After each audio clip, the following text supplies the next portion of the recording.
I lost my memory after falling into the ocean while saving CEO Summer Hayes. She married me out of gratitude, but her heart always belonged to the guy she never got over. The moment she got a lead on him, she handed me $5 million, found me to ask for a divorce, and I was about to get on my knees to beg her to stay when my memory suddenly came back. Turns out I am the sole heir of one of the most powerful families in the country, with a fiancé from an elite family arranged since childhood. Right then, Summer slid the divorce papers across to me and said, "Sign it. This money will last you a lifetime," and she walked out without looking back. I signed the papers without hesitation, then picked up my phone and dialed a number. "Hey, do you know who this is?" before I could finish. The woman on the other end snapped back, "Are you kidding me right now?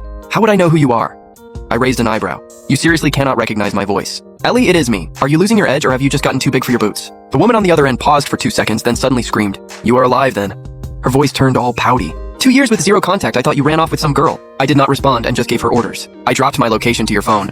Come pick me up the next morning." I had just stepped out of the house when a jaw-dropping diamond-encrusted Ferrari pulled up and a stunning blonde woman stepped out of the driver's seat. She walked toward me with her arms open for a hug, but I pushed her away, walked right past her and pulled the car door open. Ellie stomped her foot and pouted, "You heartless jerk. I flew overnight from the States and this is how you treat me." I glanced at her and said flatly, "Let us go."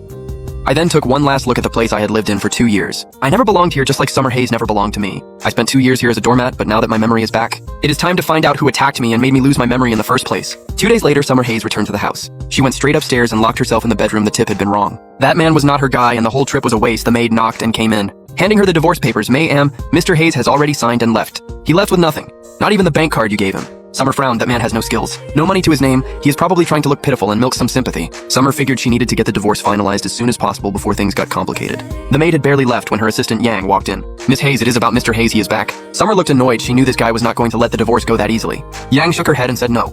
The media caught Mr. Hayes going in and out of a hotel with Ellie, the heiress of a major American dynasty, and they did not come out until morning. Summer's face darkened, so he actually knew Ellie. No wonder he did not want the money. He had already lined up his next move. Summer was already in a bad mood, and now she felt even worse. So she called her best friend, Natalie Chen, and asked her to go out for drinks. Meanwhile, at Club Neon across town, I looked at the row of gorgeous girls in front of me and smiled with satisfaction. Ellie was upstairs in the VIP room handling business. She was worried I would get bored, so she had some friends come, keep me company. I swirled my wine glass and asked, "So how old are you, sweetheart?" A couple of the girls giggled and said, "I am 23. I am 21, looking at the girls Ellie had rounded up for me. I was beyond satisfied, every one of them absolutely stunning. Easily on par with Summer Hayes, that piece of work. She could dump me for her ex. So why could I not enjoy myself? I smiled at the girl sitting beside me. "Have a drink with me, and if you make tonight fun, I will buy you a sports car." The girl lit up immediately and poured my drink, then scooted a little closer to me. "Here is to you, handsome," seeing how generous I was. All the girls around me enthusiastically raised their glasses and pulled out every trick to keep me entertained. Meanwhile, upstairs in the VIP room, Summer Hayes was drinking with Natalie when Natalie suddenly spoke up. "Summer, you have been looking for him for years. It is time to let go." Summer had been searching for that man for 5 years and even posted a $30 million bounty on the dark web. But there was still no trace of him. Natalie knew better than anyone how capable Summer was. After all these years with nothing to show for it, the man was most likely gone. But Natalie did not dare say that to her face. Summer stayed quiet and downed her whole glass. Natalie knew when to back off, so she dropped it and changed the subject. Did Jake really agree to the divorce just like that? Everyone knew he fell hard for Summer 2 years ago. Even before they were married, he was chasing her relentlessly every single day. Eventually, Summer married him just to get her family off her back about settling down, and he bent over backwards trying to make her happy, practically handing her his heart on a platter. Jake loved Summer that much, so how could he agree to a divorce so easily? Something felt off, and Summer thought about me being spotted with Ellie at that hotel. Her expression went cold. Just then, Natalie pointed down at the main floor with a strange look on her face. "That guy down there looks a lot like Jake." She rubbed her eyes. "But Jake could never look that good."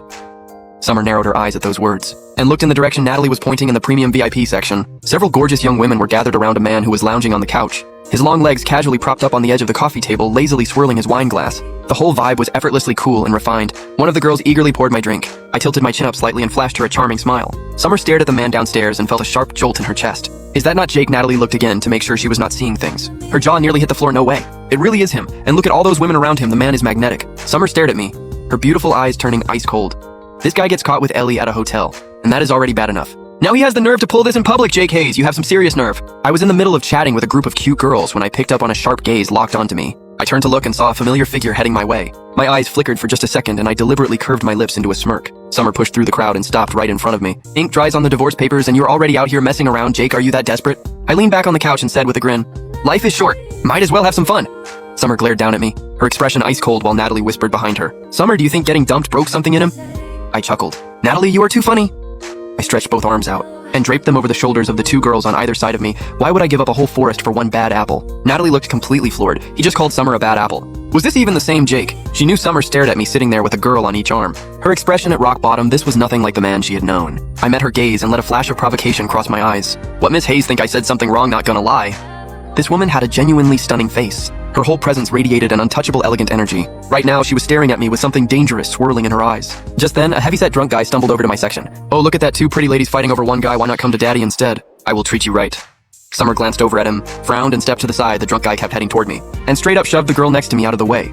What is so great about a scrawny little guy like this? I could send him flying with one slap, then one thick, greasy arm swung down toward me. A flash of cold fury crossed my eyes as the creep's hand was about to grab my collar. In the next second, I slapped him hard across his fat face, and he let out a yelp. "And crashed straight to the floor, you little punk. You dare hit me," I followed up with a kick straight to his gut, and sent him flying several feet back. His bodyguards saw what happened, and swarmed me all at once, my eyes lit up with a rush of excitement. I moved in fast, dropping them one by one. The whole thing was over in under 10 seconds, 4 or 5 bodyguards all flat on the ground. I calmly brushed off my clothes and settled back onto the couch. Leisurely sipping my drink, Natalie pointed at me. "Looking absolutely stunned, Jake, since when can you fight like that?" He always seemed so mild-mannered. How did his fighting skills go completely off the charts overnight? Was the gentle version of him just an act this whole time? Summer watched me, the doubt in her eyes slowly fading as the corners of her lips curved into an intrigued smile.